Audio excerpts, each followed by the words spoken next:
Good morning and welcome to episode 40. Yes, 40 of the Daily Light.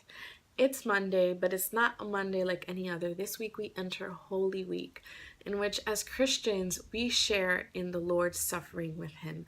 Our prayer life, our thoughts, our attitudes, our mindset need to be aligned to what Christ is about to go through this week, and I'll tell you why. Not only is it central for our salvation as Christians to go through this with Christ, because that's everything that our faith hinges on, Christ's death and resurrection, but also because we don't serve a God that doesn't understand what it's like to be in our shoes. In His flesh, He felt every emotion that we've ever gone through. And that's so important because there's so many times that we feel like God just doesn't understand, that nobody understands us, much less God, or that He's not there, or that He doesn't listen to our prayers when things get really tough. Yesterday for Palm Sunday, we read through the Gospel of Luke from the Last Supper all the way to His death on the cross. And just in those passages, in those verses, we read as Jesus went through almost every human emotion. He went through betrayal from one of His closest friends who He handpicked to follow Him and be with Him at His most vulnerable times, and that person betrayed Him with a kiss. He went through feeling fear, and I'm talking about fear to the point that He shed tears of blood in the garden as He asked God, like, please take this cup away from me. I'm scared. I don't want to go through this suffering.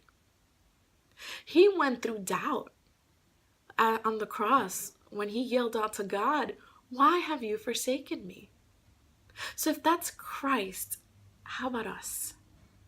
And if we feel like that, we have someone who understands in the person of Christ. So nothing that you're going through in your life is ever too big that Jesus doesn't understand you, that Jesus doesn't know what it feels like to be you. And I don't know about you, but I can't think of a greater God to serve than someone who came down from heaven to experience what we experience in the flesh, so that He can help us and give us the grace that we need to get through anything we face every step of the way. So when life gets really hard for you, meditate on Jesus' passion, because you know that everything that He went through was for the greater good. And you see and you know the glory of the resurrection.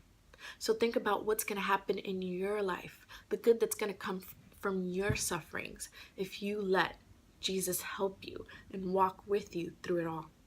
So this week, as we enter Holy Week, meditate on that. Offer up any and all suffering in your life to Jesus so that He can redeem it and turn it into something beautiful that gives life in your life. Have an amazing day. God bless you.